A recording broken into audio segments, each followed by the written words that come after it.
Hi there. My name is Aries, and today we will be covering organ transplants, their history, and how they work. Researchers have been experimenting with organ transplantation on animals and humans since 17th century. Successfully, that is.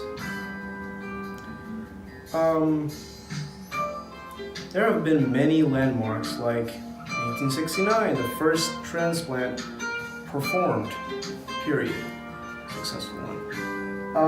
In 1954, first successful kidney transplant performed. This was, of course, in a living donor and his identical twin. In 1966, first successful pancreas transplant. Why not? In 1967, first successful heart transplant performed in South Africa. It's a pretty big one. And well, there have been many more examples. But these operations date back millennia. There are records of leg transplants in 300 BC. Now these are regarded as myths or legends or miracles, or because, well, they're kind of not really the best examples out there, and they're, well, miracles, so to speak. Now, the real good stuff happens in mostly the recent part of history, last 60 years. So as I mentioned before, there are some quite impressive landmarks with the operations, but these landmarks also come in the form of newly developed drugs. Let me explain. Important medical breakthroughs such as tissue typing and immunosuppressant drugs allowed for more organ transplants and a longer survival rate for recipients.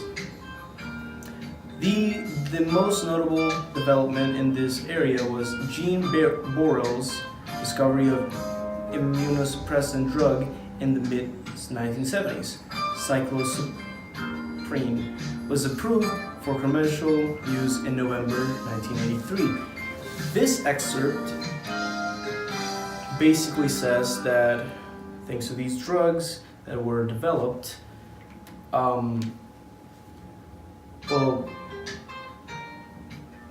it was easier to make operations on living patients since they helped give a more